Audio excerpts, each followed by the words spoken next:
विधानसभा का कार्यक्रम तिरंगा यात्रा को 12 तारीख का रहेगा, जैसे अभी अध्यक्ष जी ने बताया, अमनदीप जी ने। और 14 तारीख को विभाजन तय कर लेंगे। जिला वाइज होगा तो जिले में करेंगे, लेकिन उसमें अधिक से अधिक लोगों ने जाना है। जाना इसलिए नहीं कि वहां हाजिरी करनी है, वहां पे जो विषय रखा जाएगा वो बड़ा महत्वपूर्ण विषय है। 1947 में जब देश आजाद हुआ, उससे पहले इस देश का बंटवारा हुआ था। बहुत से युवा कार्यकर्ता ऐसे हैं जिन्हें जब हमारे को ज्ञान मिलता है तो हम दूसरे कार्यकर्ता तक पहुंचाते हैं और उसका असर पड़ता है समाज में। देश आजाद कैसे हुआ, किन किन लोगों का योगदान रहा, उस पर भी एक विषय में बात आएगी पीछे। कांग्रेस आज कहती है कि हमने ही, कांग्रेस पार्टी ने इस देश को आजाद कराया था। उसमें अन्य समाज के लोगों के, वो तो आंदोलन था, भारत की जनता का आंदोलन था, वो कांग्रेस पार्टी का आंदोलन नहीं था। देश आजाद कराना आंदोलन ये नहीं था कि एक पार्टी ने देश आजाद करा दिया।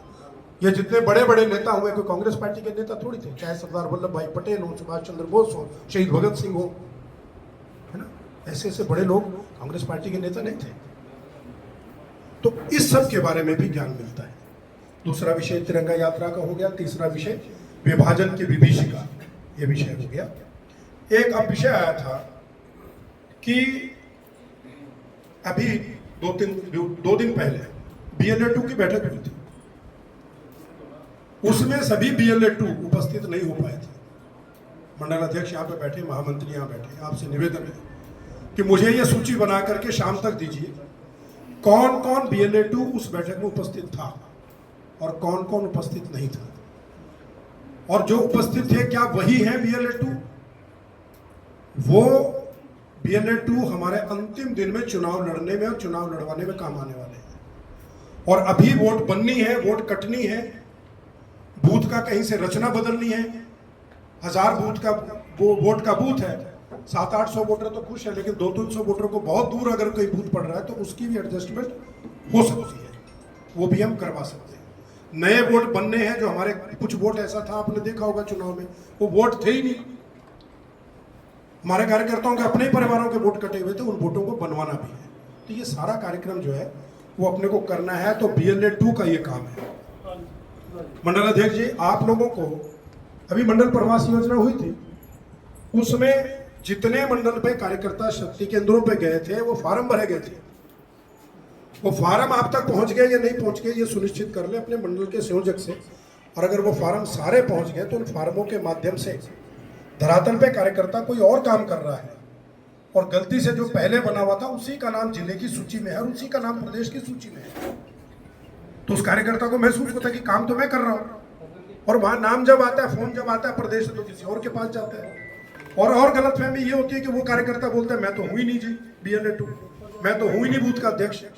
तो उसमें मंडल की आपके लिए भी फर्क पड़ता है कि मंडल, फलाने मंडल का बूथ पर फोन किया तो वो कार्यकर्ता कहता है मैं नहीं हूं जी बूथ अध्यक्ष, या मैं नहीं हूं शक्ति केंद्र प्रमुख। तो उन सूचियों को भी, क्योंकि आप जमीन पे जाकर के काम कर चुके हैं, बड़ी मेहनत की आप लोगों ने, घर घर जाके बूथों पर बैठ करके एक लिस्ट बन गई है सभी बूथों की। उस लिस्ट को जिला कार्यालय में एक महामंत्री या एक किसी अपने पदाधिकारी की मंडल की ड्यूटी लगा के उनको अपडेट करवा दें, कल ही भेज दें कि जा करके कुछ नाम होंगे, सारे थोड़ी होंगे। जी सर, आज मीटिंग लिया कार्यकर्ताओं की, क्या उद्देश्य है? तो भारतीय जनता पार्टी ने परसों कुरुक्षेत्र से आगामी चुनाव का शंखनाद किया है। माननीय मुख्यमंत्री नायब सैनी जी ने शंख फूंक करके कुरुक्षेत्र की पावन धरती से इसको आगाज किया है। और इसी कड़ी में 90 की 90 विधानसभाओं में भारतीय जनता पार्टी के ये जो रैली हैं वो तैयार की गई हैं, रैली होने जा रही है। तो उसी रैली को जो 16 तारीख को इंद्री विधानसभा की होने वाली है, उसकी तैयारी के लिए कार्यकर्ताओं के साथ बैठक थी और कार्यकर्ता मजबूती के साथ सभी समर्थकों के साथ उस रैली में आए। एक संदेश हरियाणा प्रदेश में जा रहा है और प्रदेश की जनता को ये लग गया है कि जिस प्रकार लगातार तीसरी बार केंद्र में भारतीय जनता पार्टी के नेतृत्व में NDA गवर्नमेंट गठबंधन की सरकार बनी है, उसी प्रकार से तीसरी बार जो है हरियाणा में पूर्ण बहुमत के साथ भाजपा की सरकार आ रही है। ये जनता अपने मन में मन बना चुकी है कि केंद्र में भाजपा की सरकार है, हरियाणा में भी भाजपा की सरकार बननी चाहिए। 2 बार लगातार इंद्री विधानसभा से यहाँ की जनता ने आशीर्वाद दे करके भारतीय जनता पार्टी का विधायक यहाँ से विजयी करके भेजा है, तो उसी प्रकार से इस बार भी लगातार तीसरी बार भारतीय जनता पार्टी का विधायक यहाँ से चुन करके जाए और भारतीय जनता पार्टी की सरकार बने।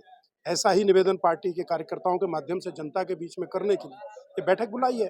अन्य संगठनात्मक कोई और कार्यक्रम है, तिरंगा यात्रा आ रही है, आज़ादी का दिवस आ रहा है, स्वतंत्रता दिवस, उस पर भी भारतीय जनता पार्टी 11 तारीख से लेकर के 15 तारीख तक लगातार इस तिरंगा यात्रा का आयोजन कर रही है हर विधानसभा में। तो वो भी 12 तारीख को इंद्री विधानसभा में एक आयोजन होगा और सड़कों पर भारतीय जनता पार्टी का कार्यकर्ता अन्य समाज के सभी लोगों को लेकर के एक हाथ में तिरंगा लेकर के भारत माता की जय करके नारे लगाता हुआ जाएगा, ताकि देश के युवाओं को एक बार पुनः ये याद हो कि किस प्रकार से देश को आज़ाद कराने के लिए हमारे वीर शहीदों ने अपने प्राणों की आहुति दी थी। और इसी प्रकार 14 तारीख को जिस प्रकार आज़ादी से पहले इस देश का विभाजन हुआ, किन षड्यंत्रों के कारण देश का विभाजन हुआ, विभाजन के समय पे विशेषकर हिंदू समाज को उस समय किस प्रकार पाकिस्तान से प्रताड़ित होकर के अपना सब कुछ छोड़ करके इस देश में आना पड़ा, और इस प्रकार आकर के उन्होंने कैसे यहाँ संघर्ष किया, किस प्रकार का जीवन उन्होंने बिताया और कैसे आज वो सफल हुए हैं अपने जीवन को चलाने में, इस प्रकार का भी एक वृत्त चित्र उस पर रखा जाएगा। वो भी हर जिला में, हर विधानसभा में एक कार्यक्रम रखा जाने वाला है। इन सब की तैयारी के लिए कार्यकर्ताओं को आज बुलाया गया था। अच्छे से कार्यक्रम की तैयारी करें। आप भी आए, आपका बहुत बहुत धन्यवाद। हम चाहेंगे कि इन कार्यक्रमों को विशेषकर विभाजन की विभीषिका और जो तिरंगा यात्रा है, ये तो आम पार्टी का कार्यक्रम, मतलब पार्टी का कार्यक्रम न करके जनता का कार्यक्रम है, ये देश की आवाज़ है। तो उसमें भी आप इस कार्यक्रम को अगर बढ़ा चढ़ा करके जनता के बीच ले जाएंगे तो देश की जनता को ये पता लगेगा कि किन लोगों के षड्यंत्र के कारण जो है वो पाकिस्तान और हिंदुस्तान का बंटवारा हुआ, और अब देश को क्या ज़रूरत है कि तिरंगा हाथ में लेकर के जयकारे लगा करके भारत माता की जय करना क्यों जरूरी है, कि ताकि अंतर्राष्ट्रीय स्तर पर भारत की जो छवि बनी है और जिस प्रकार से हमारे पड़ोसी दुश्मन है या पड़ोस में जिस प्रकार के राजनीतिक घटनाक्रम अभी हुआ है, उसमें अपने देश के कार्यकर्ता को, अपने देश के हर नागरिक को सचेत रहने की जरूरत है कि किसी भी प्रकार के बाहरी ताकतें हमारे देश में किसी भी प्रकार का हस्तक्षेप न कर पाए। हमें जागरूक रहना होगा। इसी कारण से पार्टी के कार्यकर्ताओं को सजग करने के लिए, सतर्क करने के लिए ये बैठक बुलाई गई थी। तो आगामी जो चुनाव है किन मुद्दों पर जाकर के? देखिए, भारतीय जनता पार्टी का मुद्दा तो हमेशा से विकास का ही रहा है, चाहे राष्ट्रीय स्तर के चुनाव हो, चाहे प्रदेश के चुनाव हो, विकास का चुनाव है। विकास के आधार पर पार्टी ने जो 10 साल में काम किया है, उस आधार से चुनाव में जाएंगे, अपने किए हुए कामों को जनता के बीच लेकर के जाएंगे। और दूसरा मुद्दा जो ये रहने वाला है कि जिस प्रकार से झूठ की राजनीति विपक्ष करता है, चुनाव के समय पे प्रलोभन दे करके वोट बटोरने का काम करता है, उसके बाद ठेंगा दिखा देता है जनता को, वो भी बात निश्चित रूप से वो भी चुनाव में एक बड़ा मुद्दा बनने जा रहा है। जैसे हिमाचल का चुनाव हुआ तो पीछे 1500 रुपये प्रति महिला को देने का काम हुआ। आज महिलाएं वहां पर के पछता रही हैं कि हमने वोट दिया, सरकार भाजपा की चली गई, 1500 रुपये क्या 500 रुपये भी नहीं आए। वो एक झूठ था। अभी इस चुनाव में हुआ था कि 8500 रुपये हर महिला के घर में पहुंचेंगे। वो चुनाव में उसका भी परिणाम कहीं जगह देखने को मिला कि लोग इस बात में आए कि हो सकता है कांग्रेस ऐसा भला करने जा रही है। तो इस बात को भी हम जनता के बीच लेकर के जाएंगे कि जितना बड़ा झूठ इन्होंने फैलाया था चुनाव को भ्रमित करने के लिए, जनता को भ्रमित करने के लिए, वो कोरे झूठ थे। जिस प्रकार के इन्होंने ये चलाया है कि भाजपा अगर 400 पार की संख्या पार करती है और उसके कारण जो ये संविधान में बहुत बड़ा परिवर्तन कर देंगे, संविधान बदल देंगे कि अनुसूचित जाति जनजातियों को जो आरक्षण संविधान ने दिया हुआ है बाबा साहब के समय से, उसको बदलने का भाजपा काम कर सकती है, ऐसा उन्होंने एक संदेश देने का प्रयास किया, भ्रम फैलाने का काम किया। देश की जनता समझ गई है कि ऐसा नहीं है, वास्तव में ऐसा हो ही नहीं सकता है। वो संविधान इस देश की आत्मा है और अपनी आत्मा से कभी कोई खिलवाड़ नहीं कर सकता। आत्मा में सत्य लिखा है कि देश में पिछड़े हुए लोगों को, वंचित लोगों को, उपेक्षित लोगों को संरक्षण दिया गया है संविधान में। वो हमेशा से रहा है, वो हमेशा से रहेगा। इस संदेश को भी हमें पार्टी के माध्यम से इस चुनाव में लेकर चलना है। जब कांग्रेस पदयात्रा निकाल रही है, हिसाब मांग रही है 10 साल का, निश्चित रूप से उनको अधिकार है विपक्ष में होकर के हिसाब मांगने का और हम देने को तैयार हैं। लेकिन हम उनसे ये भी कहते हैं कि 10 साल में आपने अगर कोई विधानसभा उठा लो, कोई 5 काम गिनवा के देख दो ना प्रदेश स्तर पे कि कांग्रेस के कार्यकाल में 10 साल में 5 काम ये हुड्डा सरकार ने किए, वो 5 गिनवा दे। और हम हर विधानसभा में 50 गिनवाने को तैयार है। लेकिन हम कांग्रेस को जवाब दे नहीं है, हम इस प्रदेश की जनता के प्रति जवाब दे है। कांग्रेस कौन पूछी होती है हमसे हिसाब मांगने वाली? प्रदेश की जनता ने हिसाब मांगना है, हम देंगे। और मांगेगी क्यों? हम खुद जाकर के देने वाले लोग हैं। हमारे तो जब विधायक लोगों ने काम किया, विधायकों ने अपने जनता के दरबार में गए, मुख्यमंत्री जनता के दरबार में गए, अपना हिसाब हमने जनता को पहले भी दिया है, आज भी देंगे। जब चुनाव में जाएंगे तो हिसाब देंगे, लेकिन कांग्रेस को नहीं देंगे। कांग्रेस से तो उल्टा पूछेंगे कि 10 साल में प्रदेश में कौन से 5 काम ऐसे किए। और एक काम में तो मैं आपके माध्यम से हुड्डा साहब से अभी पूछना चाहता हूँ कि 2008 में केंद्र ने स्वामीनाथन आयोग की रिपोर्ट को लागू करने के लिए चेयरमैन बनाया था भूपेंद्र सिंह हुड्डा जी को, वो उस कमेटी के चेयरमैन थे। 6 प्रदेशों के मुख्यमंत्रियों की समिति बनी थी, चेयरमैन भूपेंद्र सिंह हुड्डा थे और 6 साल तक सरकार में बैठे रहे। उस रिपोर्ट को ठंडे बस्ते में डाल दिया, उसको 6 साल तक 2014 तक लागू नहीं किया। स्वामीनाथन की रिपोर्ट के साथ आपने ऐसा किया। आप भारतीय जनता पार्टी को किसान विरोधी बताने का नाटक करते रहे। किसान विरोधी तो आप हैं कि स्वामीनाथन आयोग ने रिपोर्ट दी, आप 6 साल चेयरमैन रहे, सत्ता में रहे, केंद्र में भी, हरियाणा में, आपने लागू नहीं किया। लागू किया तो इस देश के यशस्वी प्रधानमंत्री नरेंद्र मोदी जी ने आकर के लागू किया और हमने तो हरियाणा प्रदेश में उससे भी कई कदम आगे बढ़ करके 24 फसलों पर एमएसपी देने का काम किया है। 14 फसलों पर अब तक दे रहे थे और 10 फसलें और बढ़ा करके 24 की 24 फसलों को किसानों को देने का काम कर रहे हैं। एमएसपी हमने मुआवजा दिया है 7,500 करोड़ रुपया इन 10 सालों में हमने किसान को मुआवजे के रूप में दिया है, फसल के नुकसान के रूप में। उन्होंने 10 साल में 1100 करोड़ रुपए का दिया था। यह हिसाब हम जनता के सामने लेकर जाएंगे, वो लेकर के आए कि उन्होंने क्या किया, हमने बता दिया हमने ये किया। हम हुड्डा साहब से हिसाब मांगेंगे किसानों के लिए आपने क्या किया, 10 साल में योजना बता दीजिए। बहुत बहुत धन्यवाद। आपके चैनल का बहुत बहुत धन्यवाद। जैसे आज की बैठक के बारे में हमारे जो माननीय हमारे जिला के प्रभारी में हैं भारत भूषण जुआल जी, उन्होंने आज की बैठक के आयोजन के बारे में, उसका क्या एजेंडा था उसके बारे में विस्तार से बताया कि आने वाले जो ये हमारे 15 दिन है, इसमें हमारे 3 प्रोग्राम होने जा रहे हैं। एक तो जो 4 अगस्त को कुरुक्षेत्र से जो शंख रैली का आयोजन किया गया था, शंख बजा कर के शुरुआत की थी हमारे माननीय मुख्यमंत्री हमारे नायब सिंह सैनी जी, जो है 90 के 90 हलकों में जा कर के बहुत बड़ी रैली करने जा रहे हैं और रैलियों में जा कर के वो अपने हलकों की समस्या भी जानने का काम करेंगे और वहाँ जो लोगों की कोई मांग भी होंगे उसको सुनों को भी करने का काम करेंगे।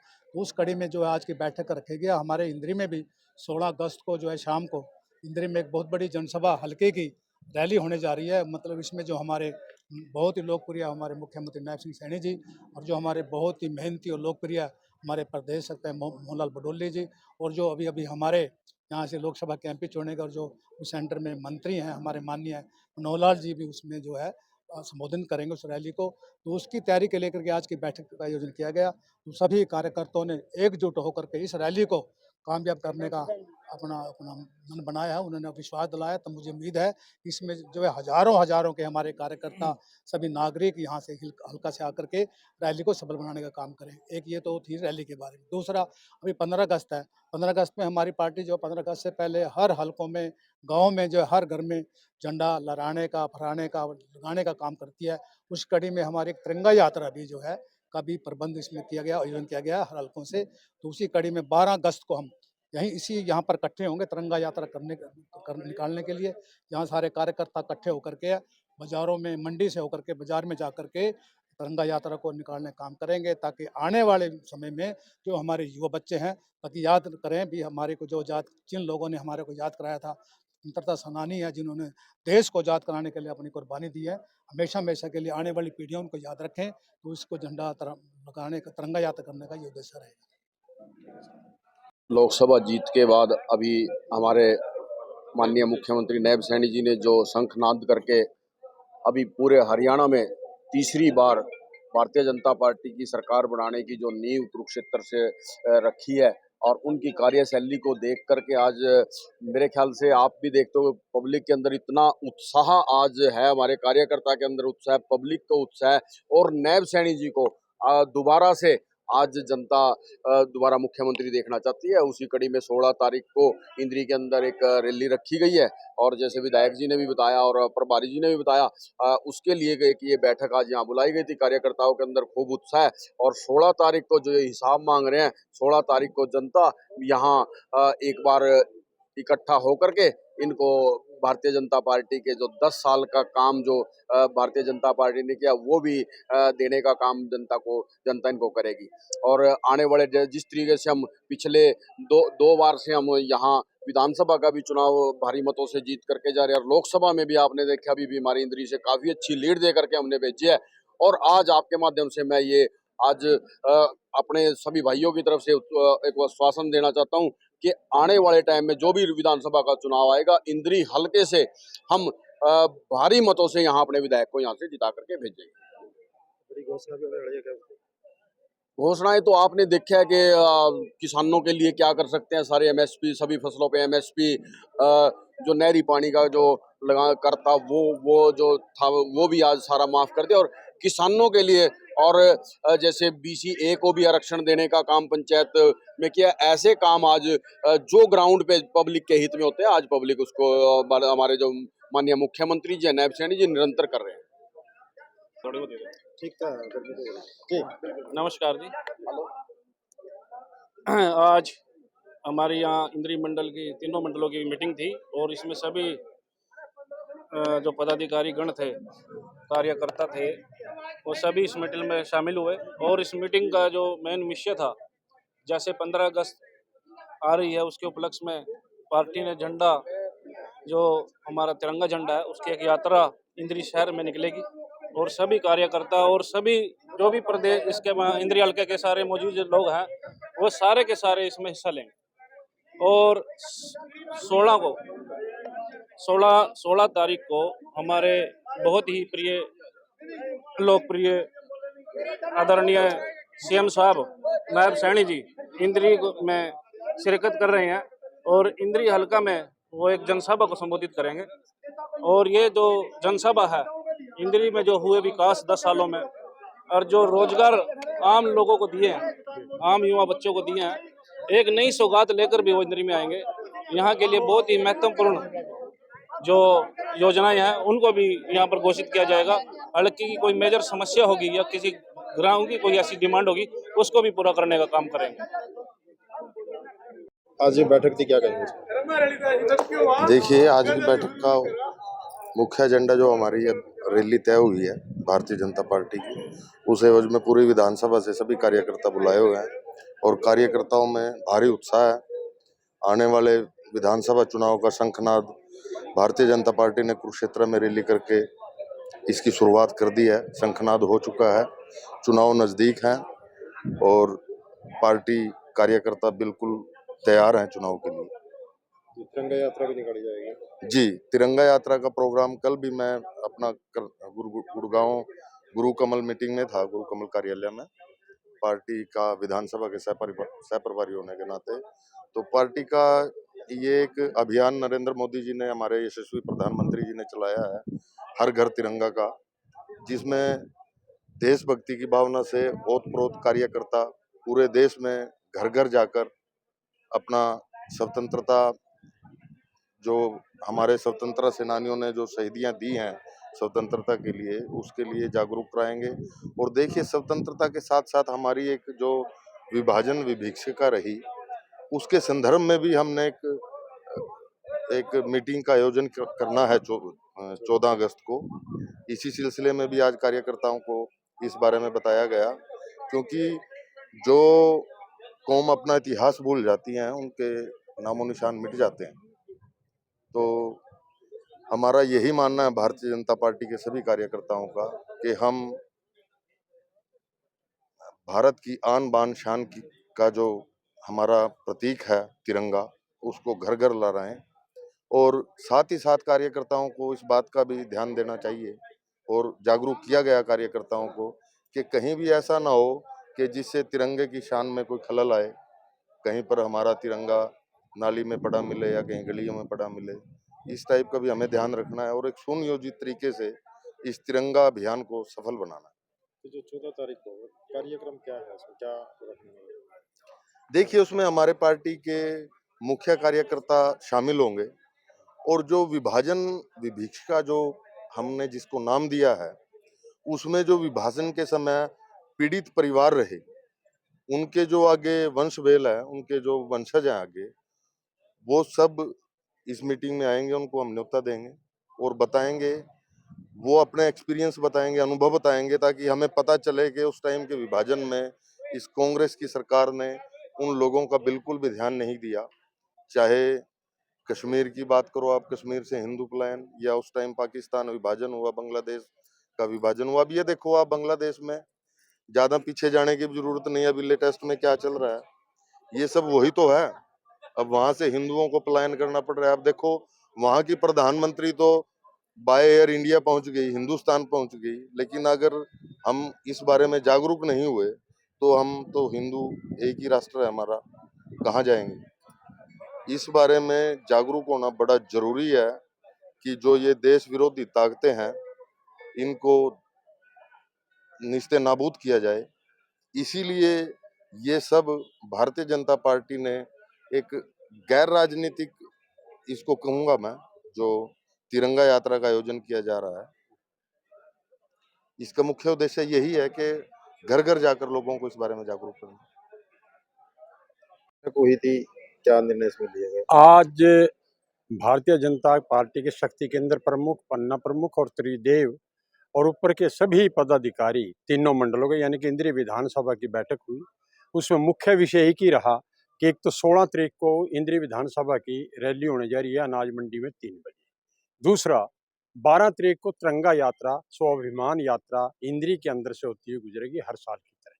यानी कि इस तैयारी को लेकर भारत एक विश्व गुरु बने, भारत के अंदर एक जागृति है, भारत एक अच्छे उसमें आगे बढ़े और इंद्री विधानसभा की सीट जीतकर, जिस तरह हमने 2 बार पीछे जीता, इस बार तीसरी बार भी जीतकर हरियाणा विधानसभा में हम ये सहयोग देंगे, उसकी तैयारी हेतु है। इसमें हमारे संगठन के जो प्रभारी हैं भारत भूषण भारती जी, उन्होंने मुख्य विषय लिया, विधायक जी का भी संबोधन रहा और सभी ने मिलकर एक ही निर्णय लिया कार्यकर्ताओं ने बड़े हर्षोल्लास के साथ, क्योंकि भारतीय जनता पार्टी की सरकार का कि और कोई मुकाबला नहीं है। 14 से पहले भी सरकारें रही और 14 के बाद में जो लगातार हमारी सरकार चल रही है, भारतीय जनता पार्टी की सरकार चल रही है, हरियाणा की जनप्रिय सरकार चल रही है, उससे सभी प्रसन्न हैं। किसानों में भी उत्साह है, मजदूरों में भी उत्साह है, महिलाओं में भी उत्साह है, सभी क्षेत्रों में रोजगार के प्रति भी सभी में उत्साह है और हमारे मुख्यमंत्री, युवा मुख्यमंत्री दिन प्रतिदिन नई नई घोषणा कर रहे हैं, उन लोगों को भारी उत्साह है और ये इंतजार कर रहे हैं इलेक्शन कमीशन का कि कब घोषणा होए